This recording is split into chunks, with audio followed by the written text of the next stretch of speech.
everyone. Thanks for coming. Welcome to Wellbeing and Culture in a Remote Workplace. Our speakers from BJSS will be joining us today. We have Chris Morrissey, who is an enterprise architect at BJSS. We have Pedro Silva, who is a squad lead at BJSS, and we have Struan McDonough, who is a software engineer at BJSS. And thank you everyone for coming. I hope you enjoyed the talk. Morning, everyone. Thank you for joining our session today. What we're going to be doing is we're going to be going through, firstly, how life was before COVID started. Then we're going to kind of go drift into, what happened when COVID actually hit us. And then the sort of things that our company, BJSS, how we handled it, how we went through it.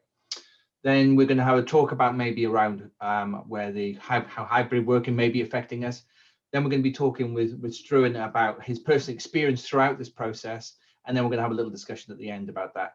If you have any questions or ideas like that, please just pop them into the chat, which you'll see on your app, and you'll be able to add to us. Okay, and we'll try and answer your questions as best as possible. So firstly, I'll just briefly kind of give you kind of an overview of what BJSS is. It's a large technology and engineering company. We do a lot of consulting work. There's around 1,600 of us across multiple locations in the UK, mainly in the UK, but we also have offices now in the States, in Portugal and in Australia. We have a wide breadth of work across many retail, public sector and commercial markets. As you can see on the slides there, we do lots of different things. I'm not going to go into too much detail because you're not here to listen to me talking about BJSS, but certainly we have a lot of diverse people within our business, and we do a lot of work with diverse companies. So throughout COVID, we did see how different clients, different industries were affected and how they cope with it in quite different ways. So the aims for this session, one I want to talk about is, what was our life used to be like? Then, how do we handle that uncertain world? How do we move into that area? Then obviously the norm, there is a new norm, and we still don't know what that new norm is like yet, but we will get there. And many people, as we go through it, things will change and adapt at the time. And then we'll talk about how we try to keep people social, because obviously when everyone's at home, everyone's working over video conferencing, Zoom, Teams, or whatever tool your company or organization uses, that keeping people together, making them work together, can be quite difficult and giving them that sense of community. So what did our lives used to be like? If you can remember back 18 months or so, 12 months, because obviously there's a lot of fear beforehand. So it feels like we've had this thing over us for a lot longer than since the very first lockdown just over 12 months ago. Most of us went into our offices, into our clients' offices, commuted, be it to the city centre, or we drove long distances or used trains and so on, a lot of that was that you had that barrier between getting up, going to work, and getting to work, and that kind of was the cadence and the way we worked. We found many organizations were getting more and more into the center of cities, and Manchester being a very good example. If you've been in Manchester in the last 18 months or 2 years, the amount of building work going on as offices, people, residential were moving back into the city centers, into a growing and vibrant community. Then it was a very busy place, and very similar for all the other cities like Nottingham or Manchester or Birmingham or so on. So there was very much that people moving into or commuting into their work. Whilst home working was seen as a desired benefit, the majority of people worked in their offices, and it was sometimes seen as a privilege. Sometimes it was seen as a way of giving someone a balance, but it was still not the norm. It was, from vast majority of people, it was still an exception. And so therefore they weren't really set up for working at home, certainly not for long periods. You may say, can I work at home for a couple of days, please? Or something like that, for various reasons, because you're having work done or you're waiting for something to be delivered or so on. But for the vast majority of people, they went into their offices, they had that boundary between leaving the house and getting to work, and then that coming back in again. And there was a regularity and a norm to it. So how does BJSS work in specifically, just to give you a bit of a background? So we're very much an agile focused company. A lot of our work is around collaboration, building those long-term relationships, and providing some, that professional excellence in that area. Core to us is having our teams working very closely with our clients, and be engaged. We always felt that we were a good place to work, a great place to work. People got on, and that sociability was very much a core and an importance to how BJSS worked.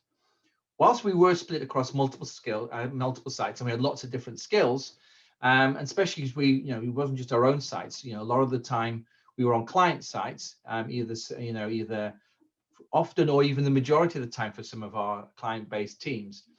It meant that there was a wide range of people to talk, to work with, and sites to socialize with. Each team is built so they have their own kind of self-responsibilities, but they are part of that wider BJSS community. And we already use quite a lot of digital skills and tools such as Slack, obviously Office. Zoom happens to be BJSS's preferred video conferencing, and they will be already being used quite extensively. We also introduced over the last 18 months, through various different adaptations over the last 5 to 10 years, a squad leadership mechanism. Now, a lot of people talk about who your line manager is and stuff.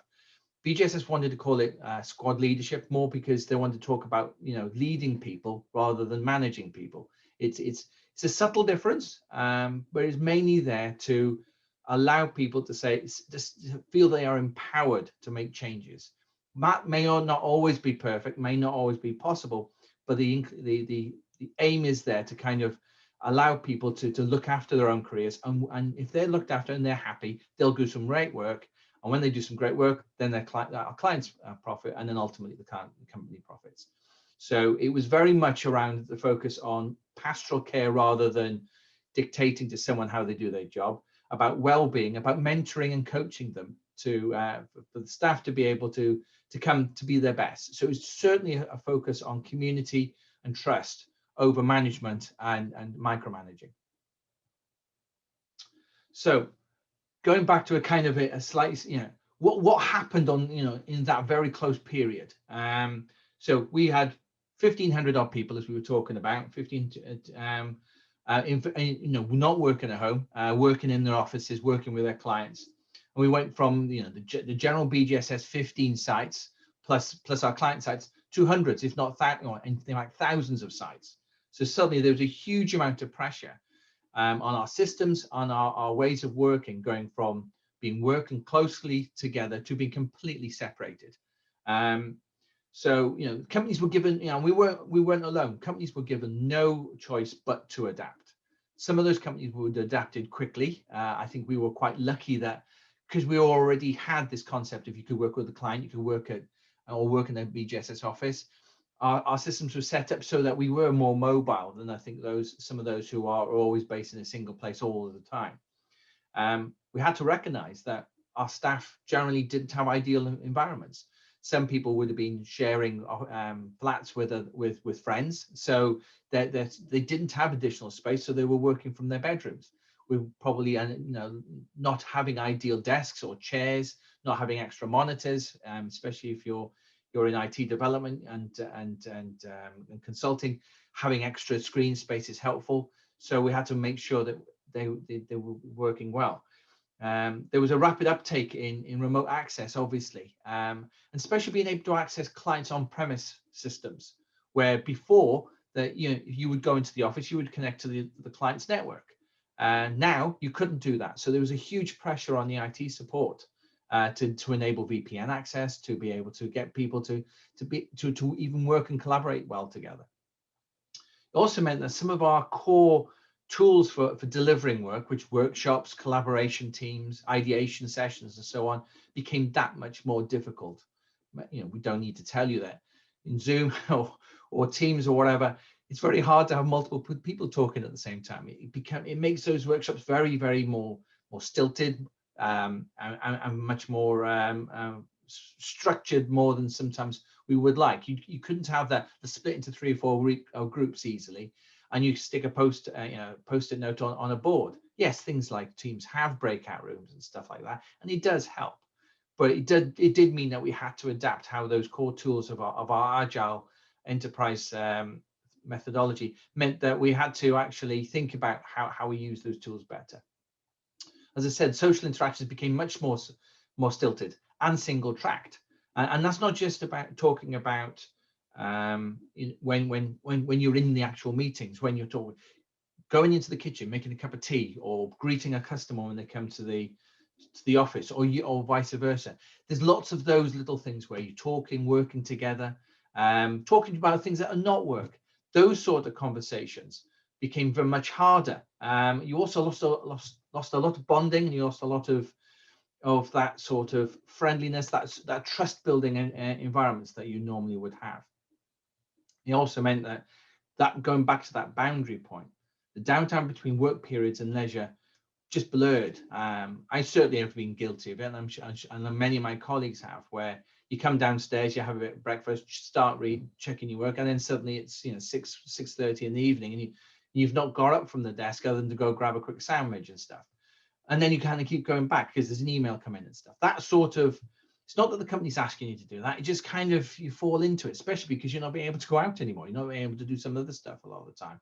So that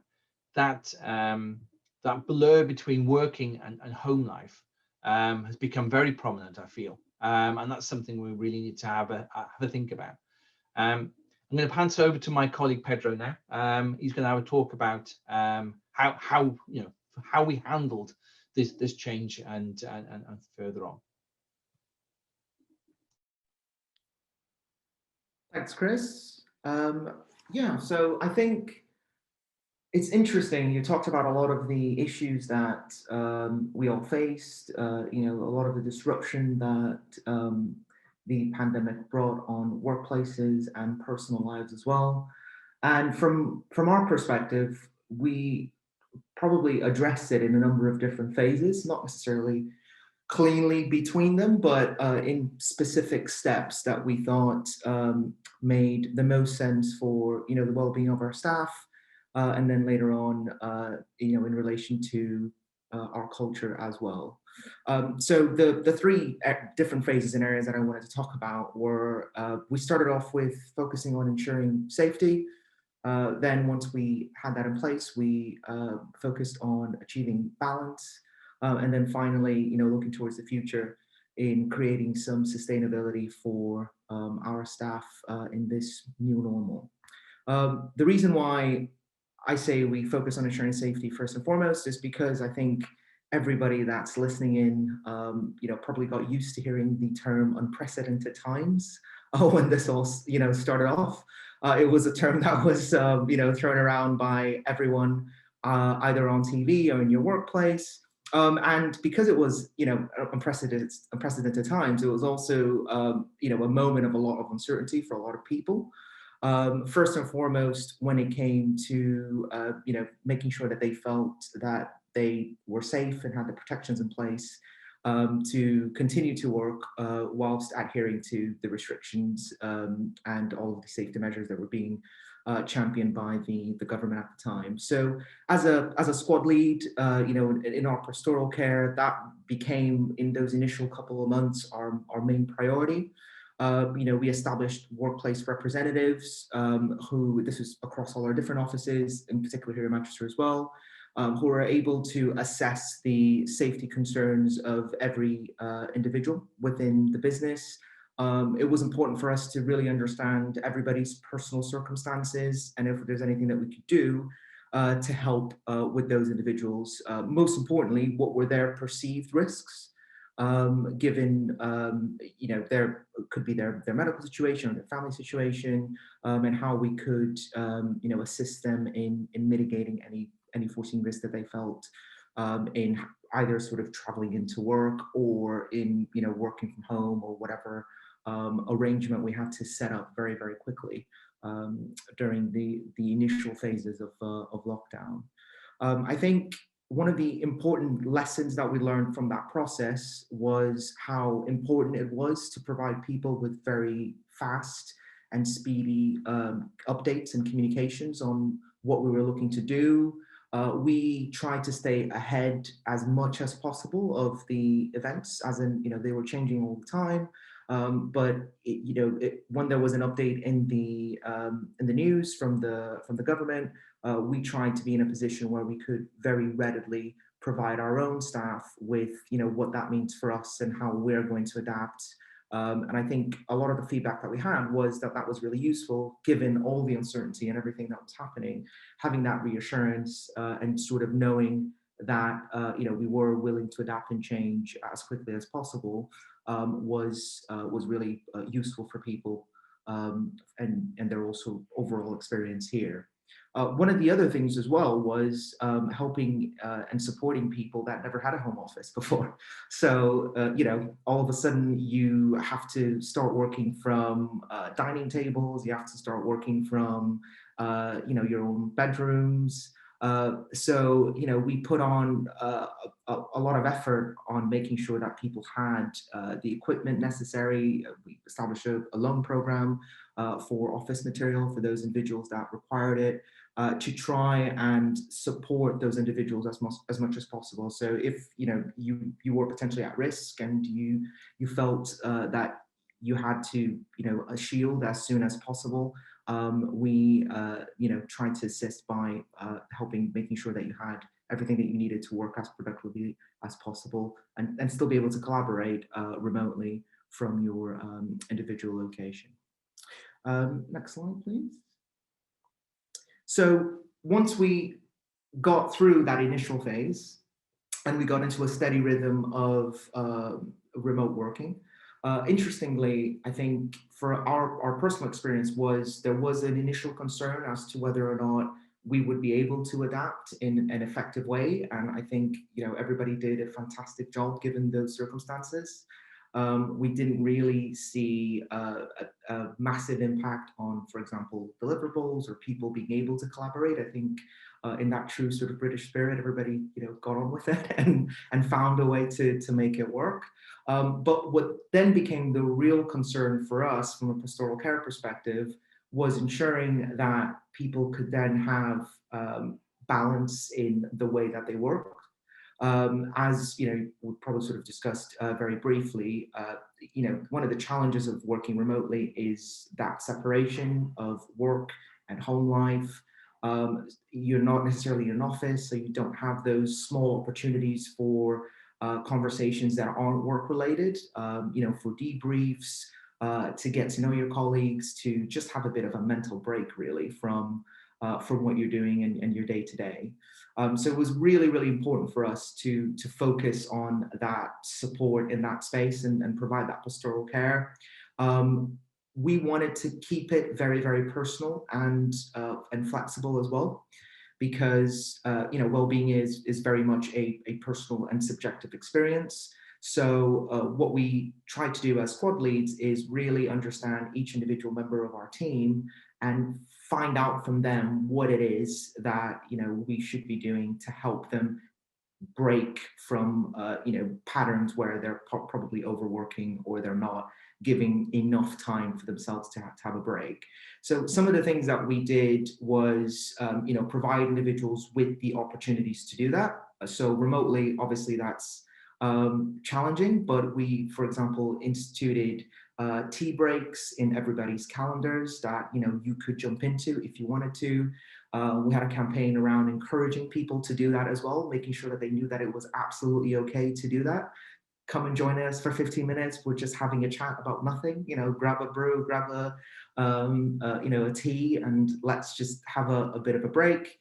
So we instituted those, and as squads as well, we did drop-ins for our squad members, probably on a weekly basis. Again, very much self-service. The option is there, and you're encouraged to come in and have a conversation as and when you felt that was a requirement for you as an individual.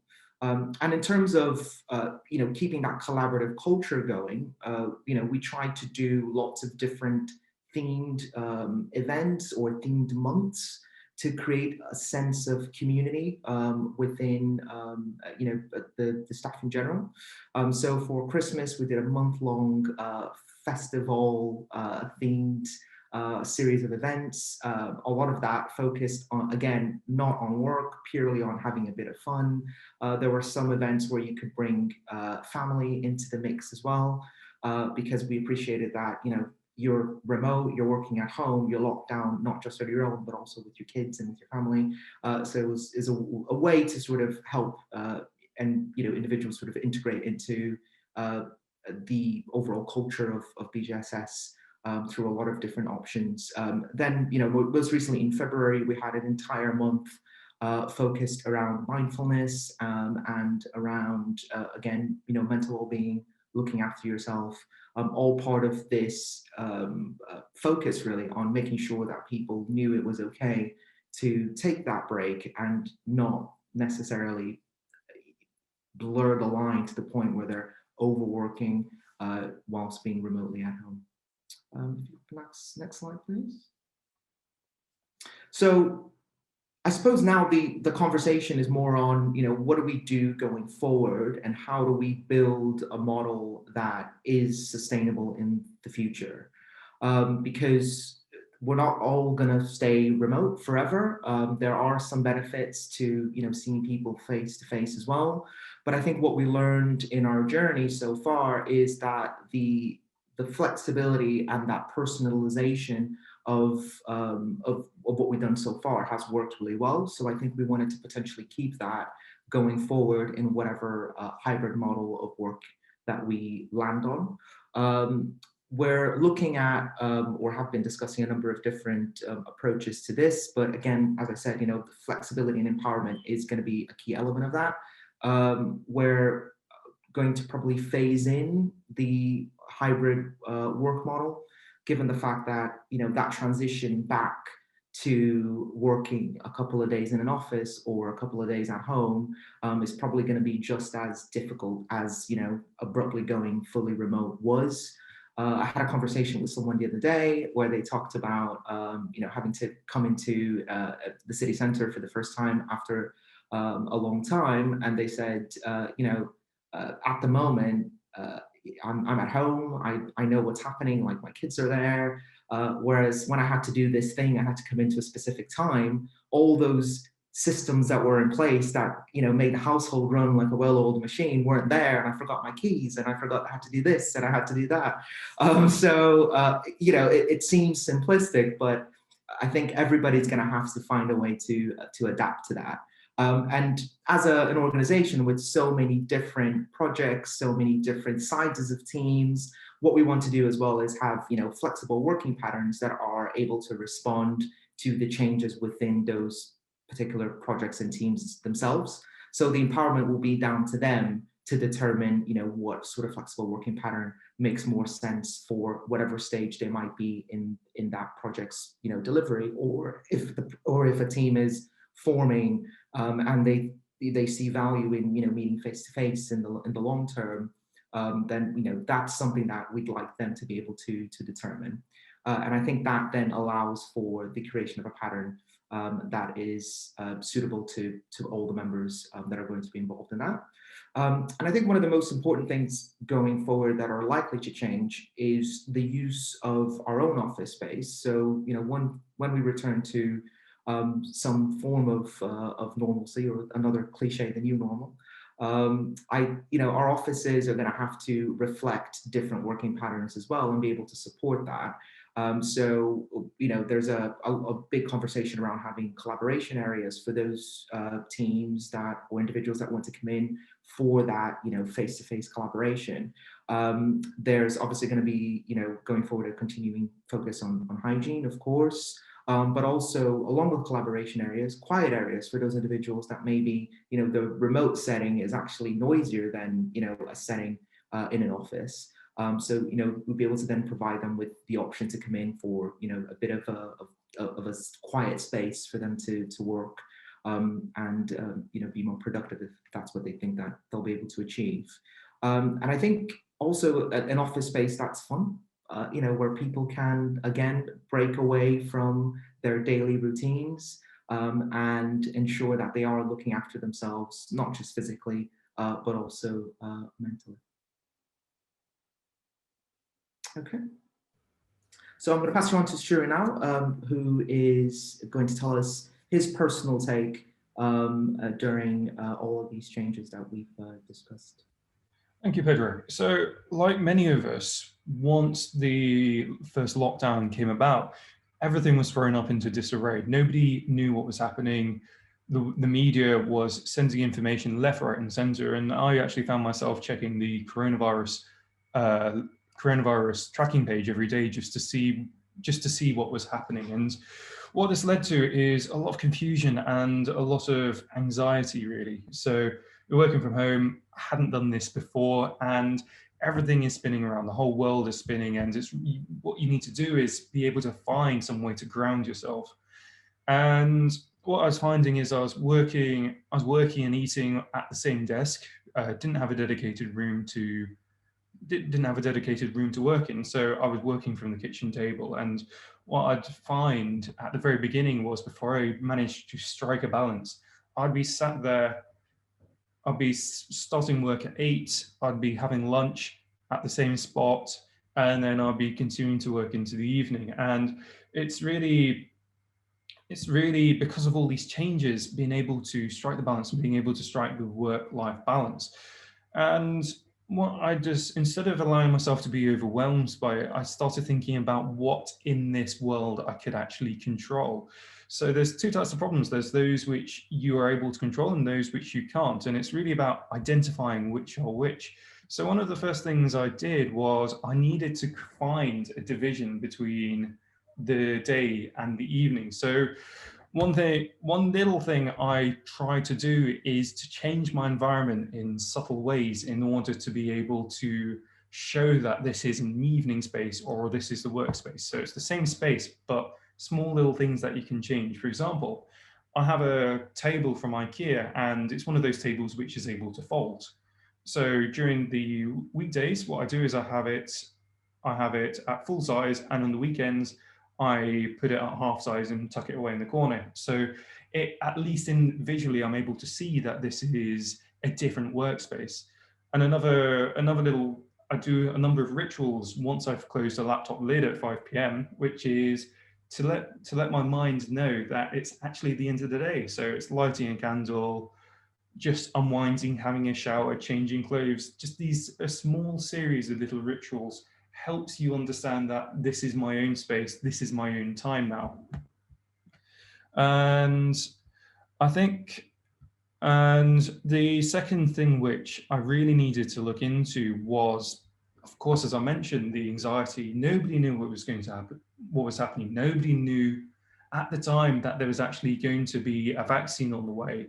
And just seeing the numbers rise and rise, it was really poor for mental health. And I did have to take some days off for myself during the earlier part of 2020, just to be able to decompress, because I hadn't quite struck that balance yet. And I was very fortunate to be able to go to my squad lead and say, look, I'm completely overwhelmed here. I just need to take some time off. And I was given that time, and I was very grateful for that.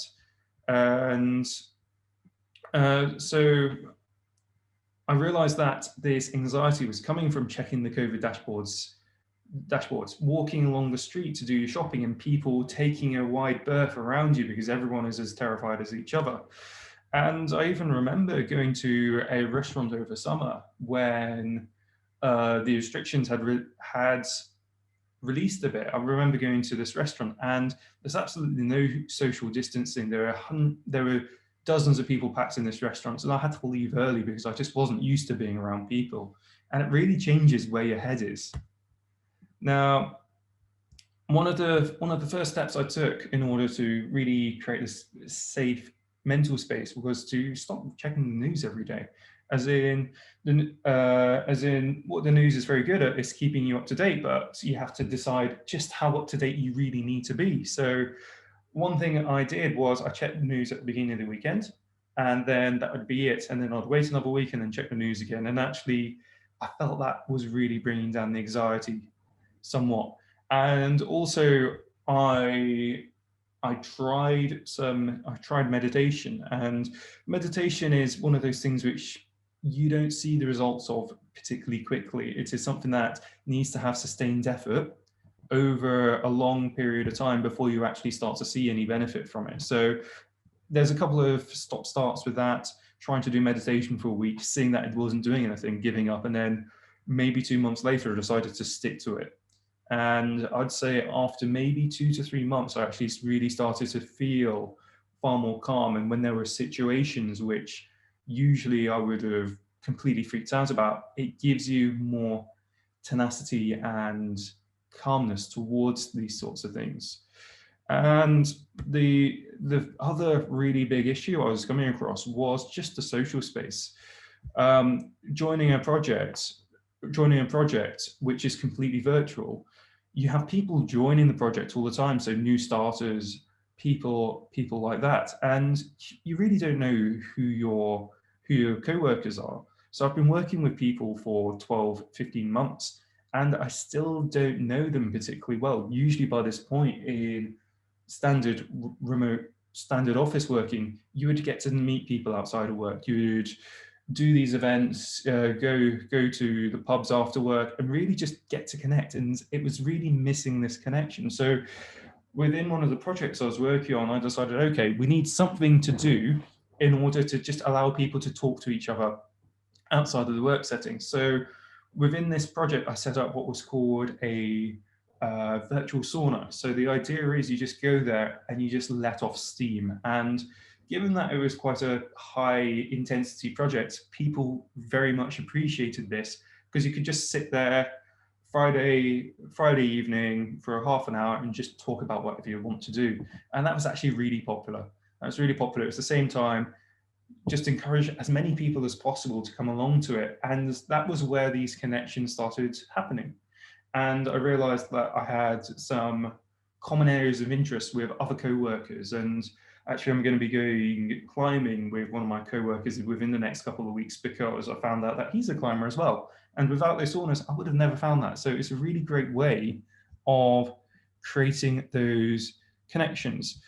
Another thing we tried was setting up games nights. So it's possible to almost run virtual pub quizzes, and we used an online games tool, which is called, just trying to remember what it's called, Jackbox. And Jackbox is great because what you can do is one person can stream their game over Zoom and everyone else can connect using their mobile. And it's a great way of getting everyone engaged while being on a Zoom call together. And it's also a lot of fun because there's some quite creative activities in there, and it can get a little bit more explicit if you want it to. So it's always a bit of fun. And we found that doing this maybe every couple of months was really, really, really great way to connect with people, and also just to see other people's senses of humor. Could we go to the next slide, please? So moving on from there, in this section, I'd just like to talk about what it looks like, what my feelings are going forwards and actually going back to the office. So one of the huge bonuses I've seen from working from home is that you really move from a time focus to an output focus. So what do I mean by that? So I'm the sort of person who really works in short bursts. So I can work for 20 minutes, very high focus, and then I need another 20 minutes to context switch, and then I'll go back to it.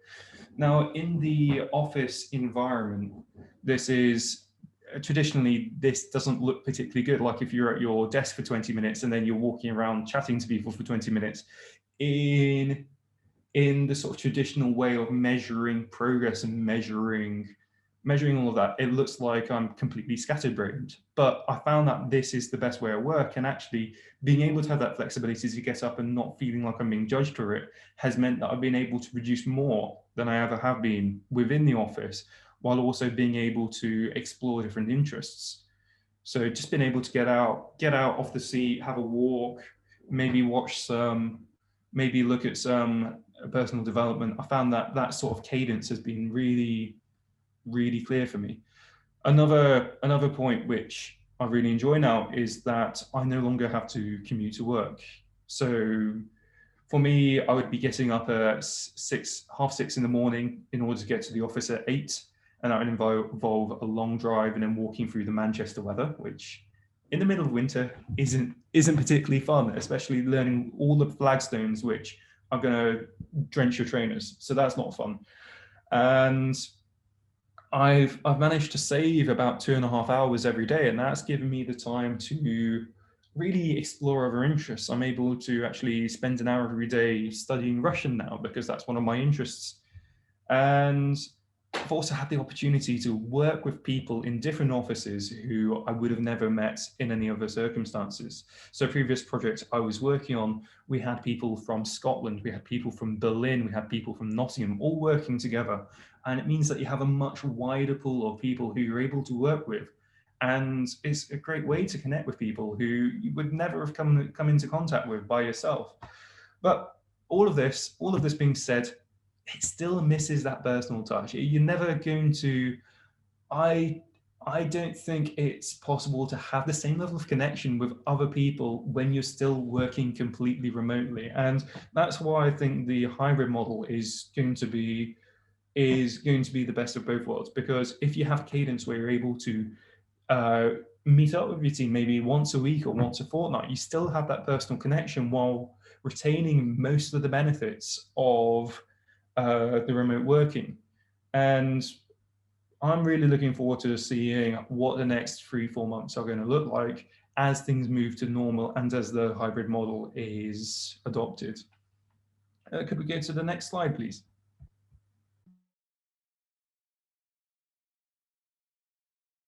Right. Thank you for that, Sarin, and thank you for being so candid, mate. It is really good. Obviously, you know, we spoke a lot as being a squad leader over the last 12 months. You know, I certainly could see that transition and certainly seen that journey that you went through. And thank you for sharing that information. So, what were the main lessons that we learned? It was all new to everyone. Yeah. So we had to focus on the basics. We had to just focus initially on getting stuff as best as we could, given what we knew at the time. So as Pedro talked about, it was about getting clear, concise, and rapid communications. You know, we remember once when there was some sort of announcement on a Sunday night, from Boris Johnson, and within an hour or two, we had an email sitting in our mailbox on that Sunday night saying, "Don't come into work, don't move, just do your stuff as usual." That meant I didn't that evening have to worry about, well, where am I going to be tomorrow morning, or wait anxiously for that email to come through. And a lot of people felt that was, as Pedro said, exceedingly helpful and reassuring. It also takes time for people it took time for the company, for the staff themselves to recognize how they were going to react and how varied those reactions were. Not an all size fit wouldn't fit all. So we had to work out what was best for some people. Some people, like myself, I am very lucky. I have an office space I can do. I can see it without affecting the rest of my family. But as Pedro said, some people are like Struan, you have to sit in your kitchen, sit in your bedroom and stuff. So how we react to those different environments was key. But then it also meant that, you know, when we looked at how things were changing, as we went through that time, we had to adapt our priorities to the changing situation. So at first we talked about, it was all about safety, physical and medical safety more than anything else.